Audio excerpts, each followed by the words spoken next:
Hey folks, Dr. McCarthy here, and I want to welcome you to our Thursday night workshop. Tonight is a special night. This is the first time we've ever done a Facebook Live workshop on this specific topic, and it's something that's very near and dear to me because it's an issue that most of our patients are dealing with. Tonight we're going to talk about the gut-brain connection, and I've been talking about this for over a decade now, and most folks back when I first started talking about this, most folks had never heard of it. And they said, what are you talking about? Your gut and your brain, they're not connected. Well, now it's very well established in the medical literature, if you go and look in the scientific journals, that there is a direct connection between the two. We're going to touch on that tonight, and I'm going to show you how this is something that needs to be addressed if you're dealing with any kind of chronic health condition.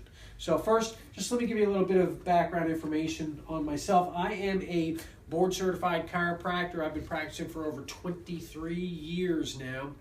And when I first came out of school, I did the same thing as every other chiropractor. I did what they taught us in school. We adjusted people who had low back pain, neck pain, and maybe some people who had headaches.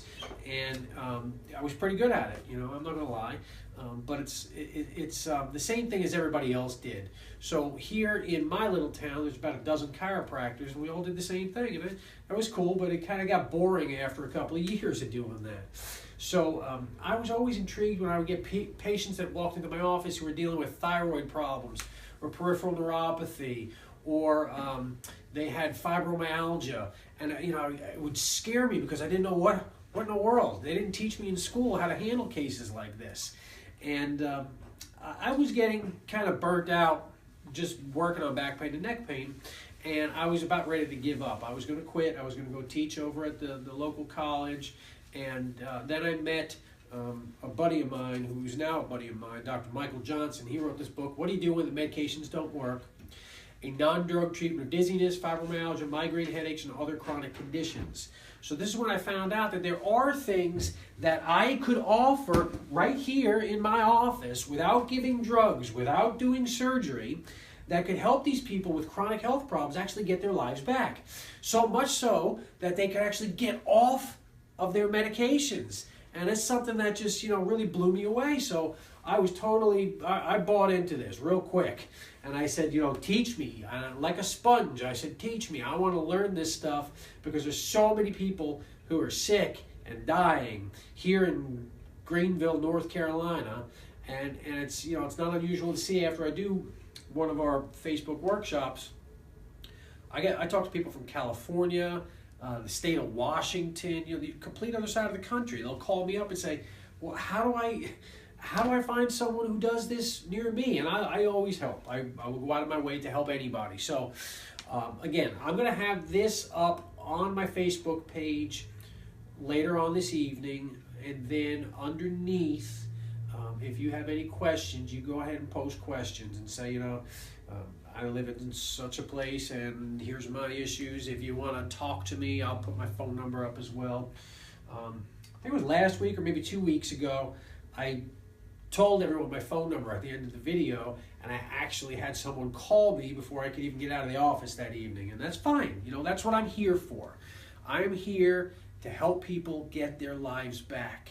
And I wake up at 5 o'clock in the morning, every single morning, to study so I can learn the cutting edge neurological interventions and metabolic interventions so that people can get their lives back again. I'm trying to make myself a better me so I can help you become a better you. It's that simple.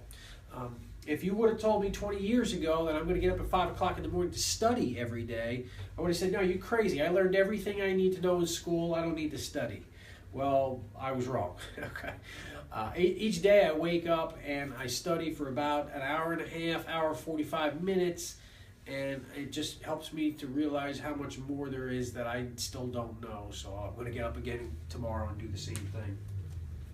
One of the things that we do is we created a whole bunch of different DVDs, and we do this for patient education purposes. We give these to patients here in our office who have a friend who's dealing with migraine headaches or thyroid problems or neuropathy, whatever. We've got a whole bunch of DVDs. This is the first one that we produced, The Management of Chronic Neurological and Metabolic Conditions, Breakthrough Treatments for chronic health problems. So if you're dealing with a chronic health problem and you haven't had your gut-brain connection evaluated, chances are you're never going to get rid of your chronic health problem.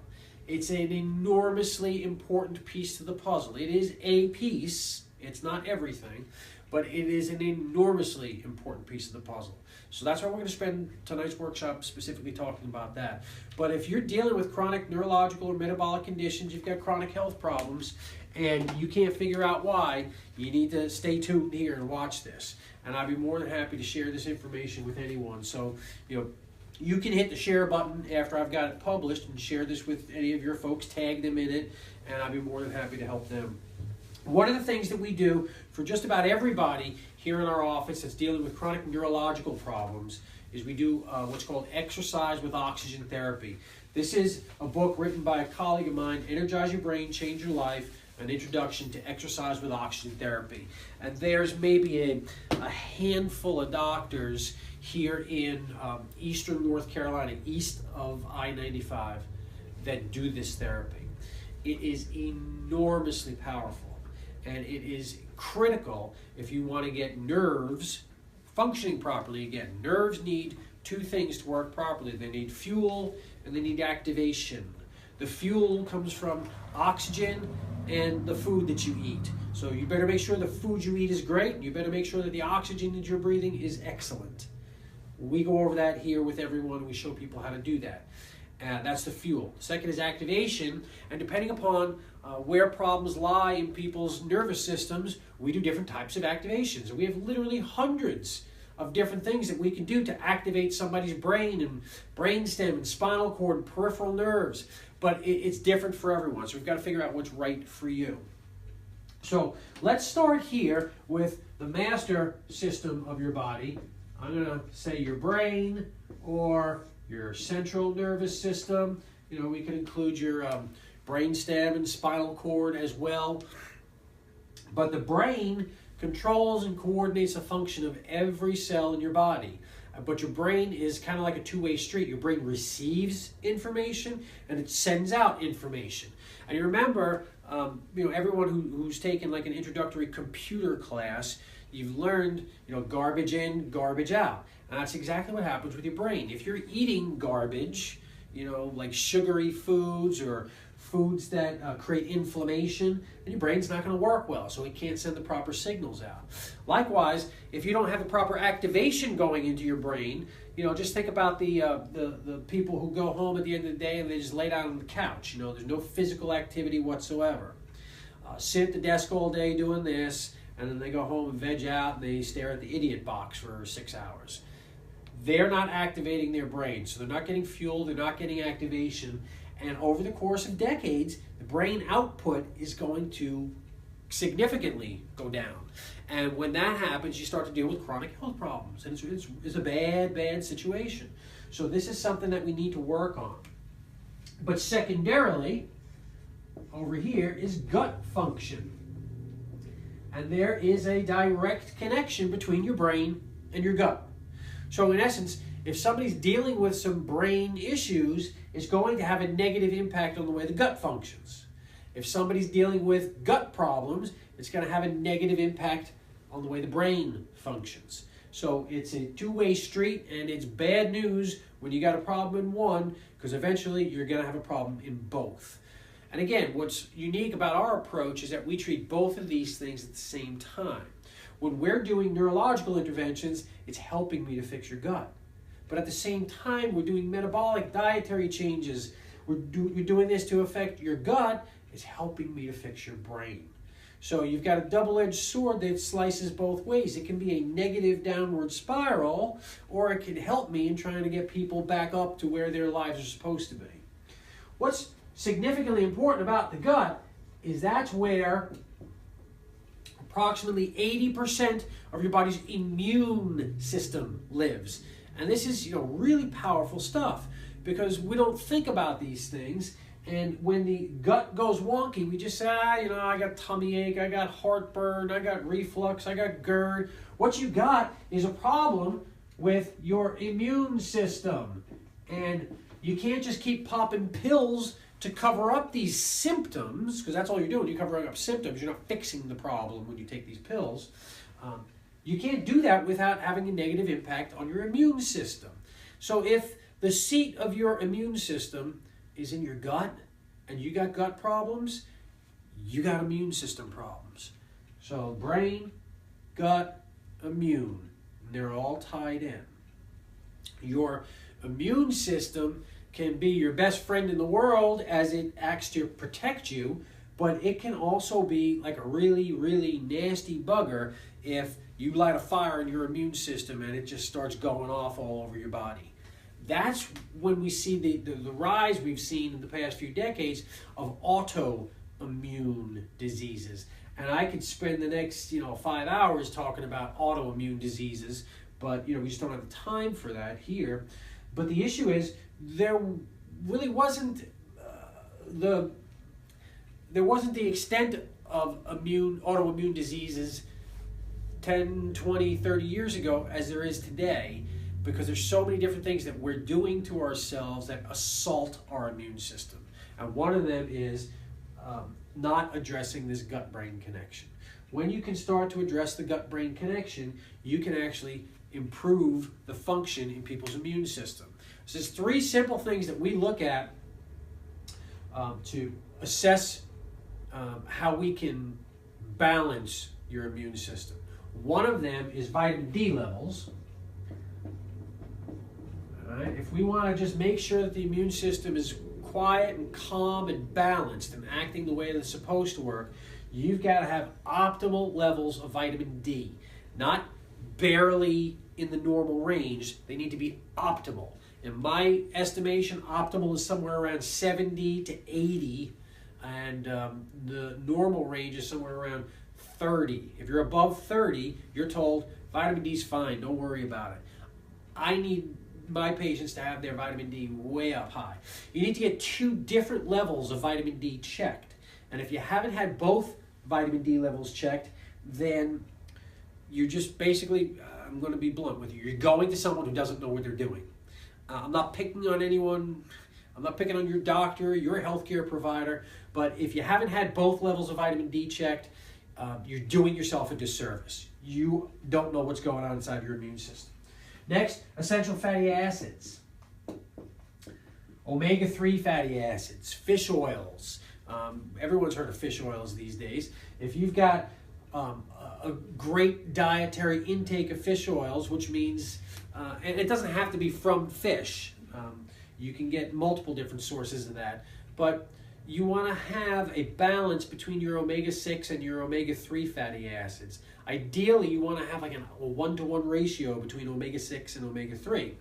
And most Americans have something like a 30 or 40-to-1 ratio of omega-6 to omega-3. That creates a whole lot of inflammation. It's called a pro-inflammatory state. And if you've got inflammation brewing inside your body because of what you're eating, you're killing yourself and destroying your immune system at the same time. So we just have people make simple dietary changes. Increase the foods with omega-3s, decrease the foods with omega-6, and maybe take some omega-3 supplements. And if you can get back into this range instead of this range, it goes a long way towards helping to put out the fire inside your immune system. Then last, the third leg here is abbreviated GSH, and that stands for glutathione. Glutathione is an enormously powerful antioxidant that your body produces itself when you are healthy. But when you're dealing with chronic health problems, your body's just trying to get through the day, and it doesn't have the resources and the energy to put into producing lots of glutathione. So if you see, your vitamin D is low, you're not eating any omega-3s, and you got high omega-6, and you're dealing with chronic health problems, so you're not producing glutathione, you're never going to be able to fix your immune system. So we've got to make sure that these things are optimized to put out the fire in your immune system. But again, if we don't go back to the source and fix the gut, it's an uphill battle, and it's one that's not going to be won. You have to address the gut. When we talk about the gut, I break it down into 4 separate areas, and I just want to touch on each one of these. First is your stomach, then your small intestine, large intestine, gallbladder. The stomach is the place where digestion, well, I guess digestion actually starts in your mouth, but digestion really starts to take place in your stomach. That's when you're supposed to have a large amount of hydrochloric acid. So as the food hits your stomach, it starts breaking down those proteins. It kills any bad bugs that you eat, because seriously, you're eating, billions of bacteria and viruses a day. They're coming down into your gut. And as long as you got lots of hydrochloric acid in your stomach, everything's fine. No problems. The issue is, by the age of 30 or so, you start producing less and less acid.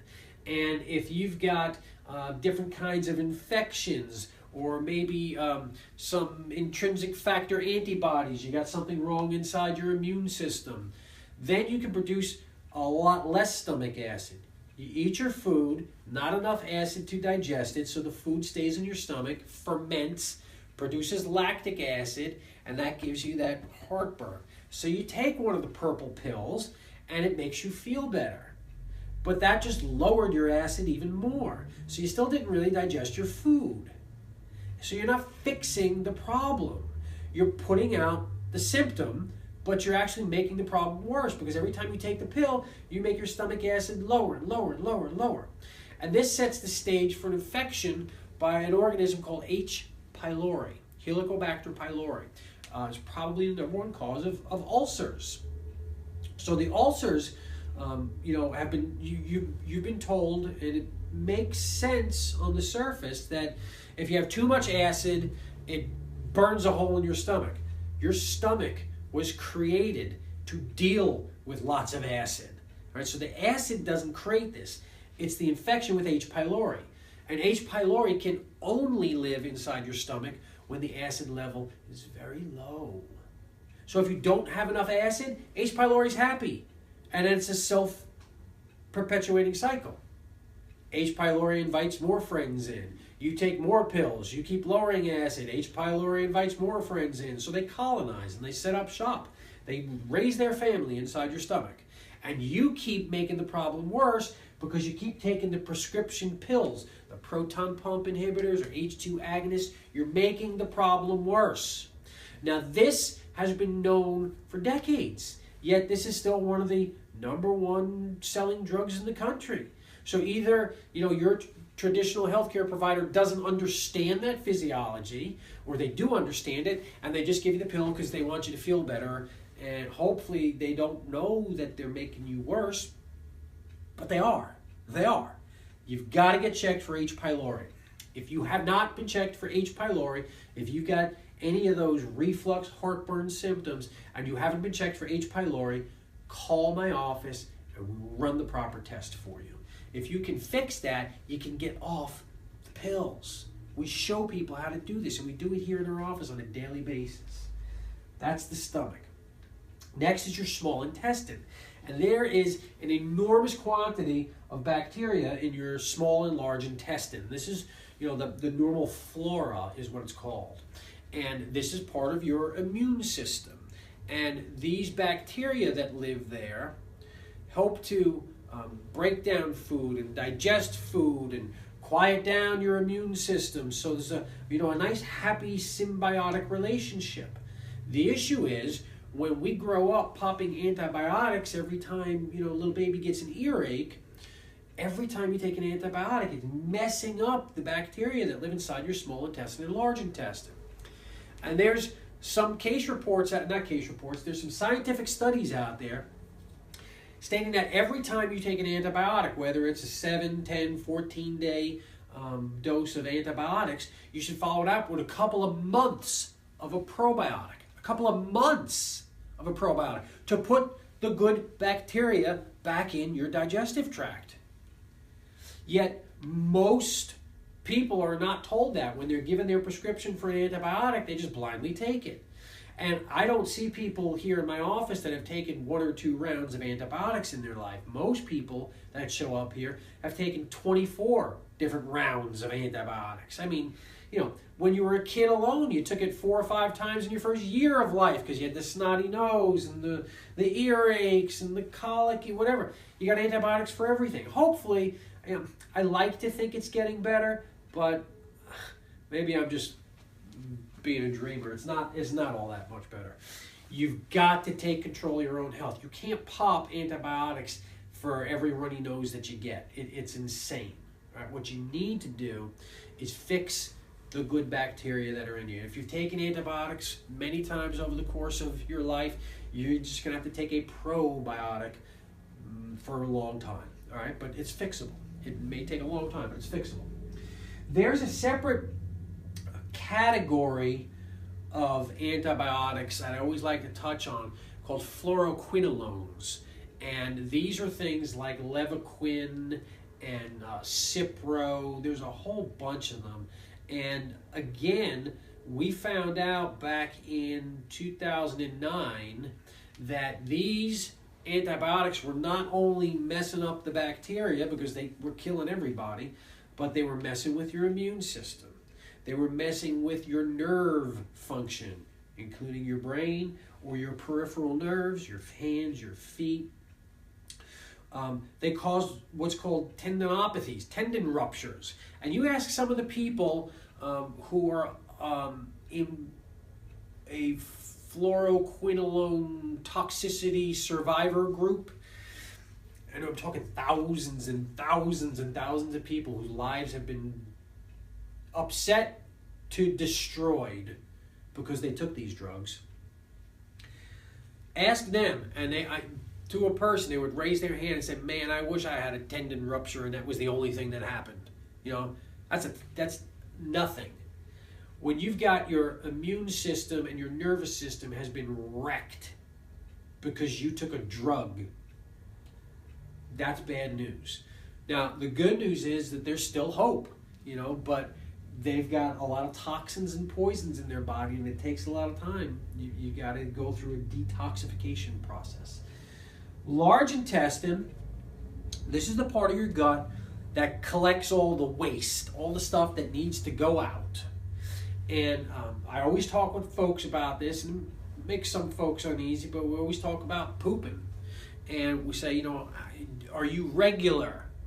And I need to change the way I word that, I know now, because I say, are you regular? And I'll tell the story of this nice old man who came in here, and he said, yes, I'm regular. I go once every 3 days. And I said, oh, man, that's not regular. Regular means once or twice a day, every day. Well, he just thought that was regular for him because he told his doctor, and his doctor said, that's fine, that's the way you are. That's normal for you. No, it's not. You've got toxins sitting in your colon. And if you don't expel them, you start to reabsorb stuff out of those toxins. Now, that's pretty gross, isn't it? But that's what's happening inside your body if you're not going every day. Then I have another set of patients who come in here and they say, oh, I'm regular. As long as I take my prune juice, my stool softener, and my laxative, I go once every day. Not a problem. That's a huge problem, okay? Remember, what's connected here? The brain and the gut. The brain is what tells your large intestine, hey, it's time to go. It's time to go. So there's some simple things that we can do with folks, some simple techniques to get your brain talking to your gut again so that you start to go every day without drugs, without sucking down. Prune juice isn't the worst thing in the world, but taking a laxative or a stool softener every day, that's insanity. It's not fixing your problem. Last piece of the puzzle here as far as the gut is concerned is your gallbladder. And many people know that your gallbladder produces, squirts bile out into your digestive tract so that you can help to break down the fats. And you need to eat fats. You need to eat lots and lots of fats. Good fats, okay? Avocados and olive oils and coconut oils. You need to eat these things in large quantities to have a proper functioning gut and brain. Back in the 70s, we were all told low-fat diet. Everyone needs to eat a low-fat diet. You need to get aerobic exercise, right? So ever since the 70s, we have been the slimmest, healthiest, fittest country in the world here in the United States, right? Absolutely not, all right? I'm sorry, I'm joking. Low-fat diet does not work. Low-fat diet has actually created an increase in cancer and heart disease. You can't eat low-fat. You have to eat low, bad fat, but you got to eat lots of good fat. Your body needs good fat. So when you've got a problem with your gallbladder and they do an ultrasound and they say, oh, it's full of stones, what that means is your gallbladder hasn't been functioning properly for a long period of time. So instead of finding out why it's not functioning, they just say, well, we're going to need to rip it out. Right? And I understand the mindset. If you are bent over in excruciating pain and you can't eat anything, and this has been going on for days, and they tell you, let's rip out your gallbladder, you're going to let them do it. You trust your doctor, right? So that's what they do. They rip out your gallbladder, and then they tell you, just eat a low-fat diet. I just got done telling you, you can't be healthy and eat a low-fat diet. All right? So you need to actually, again, with all of these, we're talking about taking pills, or in this case, doing some type of surgery that's going to help with your symptoms. None of these things are aimed at fixing what's causing the problem. So what you're not told is that your gallbladder has another function as well, and it helps to take toxins and make them water soluble. It helps to take fat soluble toxins, makes them water soluble so you can excrete them, you can urinate them out. But if you don't have your gallbladder anymore, how are you going to get rid of those toxins? You're not going to be as efficient at getting rid of these toxins. So if you put it all together, you're not digesting your food, you're taking pills, which makes a bacterial infection get worse inside your stomach. You have very few of the good bacteria and lots of bad bacteria. That's called dysbiosis. You poop once every 3 days, and you had your gallbladder ripped out. That's bad news. You got a bad, bad gut, which means you got a bad, bad immune system. And if you don't have problems with your brain yet, you are going to. I don't say this to scare you. I say this because that's the facts. They have gone so far as to say that, you know, there's the connection between the gut and the brain, like I said, is a two-way street. But there's a recent research showing that many folks are talking about Alzheimer's disease actually starting in the gut, and that these organisms, these proteins, can actually travel up the nerve, get into your brain, and that's where it could start from. This is wild stuff. So, like, you know, even I guarantee there's doctors here in town right now who, if they were watching this, would say, this guy's crazy. Gut-brain connection. There's no gut-brain connection. I don't make this stuff up. I read the research. I get up at 5 and I read this stuff. All right? I hang out with the smartest guys in the world. The gut-brain connection. If you don't know what it is, you know, you're living in the dark ages. So now all of you guys will appreciate this. So you've got to address all of these things here to help fix the gut. Help fix the brain so we can fix the gut. Work on the brain and the gut at the same time. Take some digestive enzymes so you can stop taking those pills. Kill the H. pylori if you got it. Small intestine. Take probiotics. And we use natural herbal things to kill the bad guys inside of you. We also have you eat certain types of foods to help feed the good bacteria. Large intestine. If we help to stimulate your brain, we can get your bowels moving again regularly. If you change the foods that you eat, it gets your bowels moving regularly. If you still have your gallbladder, keep it. You need it. It's not a spare part. If we had spare parts, we would have been born with a zipper. You need your gallbladder. If it's at all possible to keep it, keep it. All right? The gut really starts going downhill, you know, when we're tiny and we start eating all the junk. And I swear it's when you start eating those little circles, you know. Mom puts them on your high chair tray and you eat those things. and you're just happy as a clam because you can actually eat something besides, pureed vegetables. Gross. But you start eating these things, and then after a little while, you start chucking them all over the floor, right? I remember, I went through this with my older kids, right? And they chuck them on the floor because they said, that's gross. I don't want that anymore because I tasted a lollipop. And a lollipop tastes so much better than those little tiny circles, right? So, this is where gut problems start. You start eating the crap at a very young age, and it starts creating problems. And it's just a vicious, vicious cycle. Add to the fact that all the foods that we eat nowadays have been so genetically modified.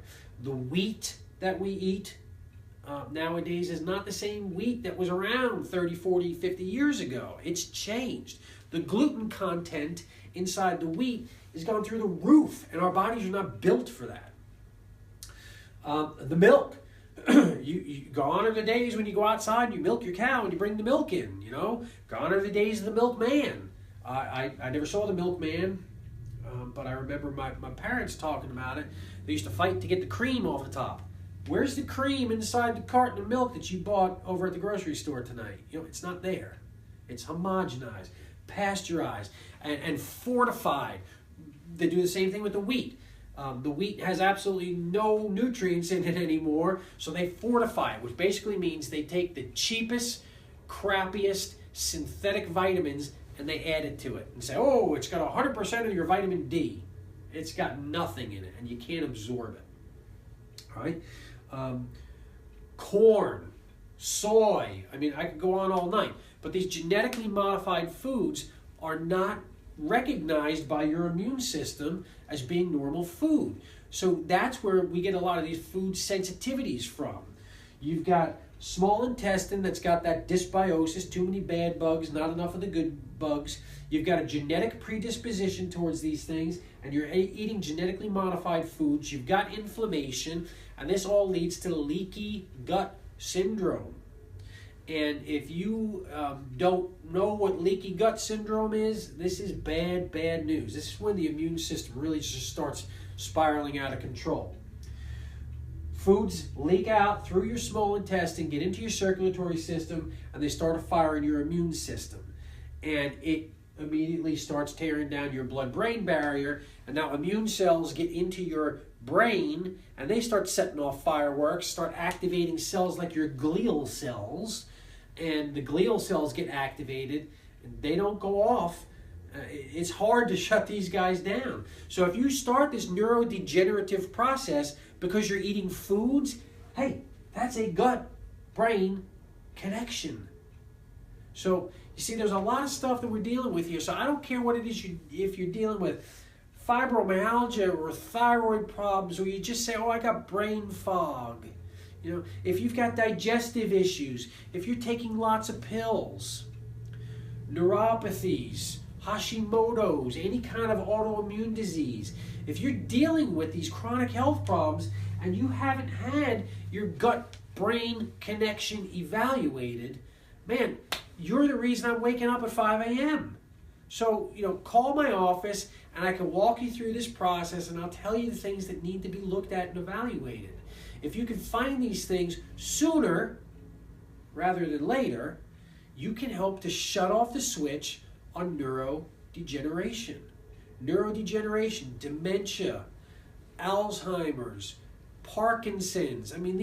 If you don't know somebody who has one of those three things, you haven't been out of your house, okay? These things are growing at an alarming rate. And it's because we don't understand this process. The good news is, I do. And I'm not telling you I know everything about this, because I don't. But I promise you, I'm getting up again tomorrow at 5, and I'm going to learn more. Okay?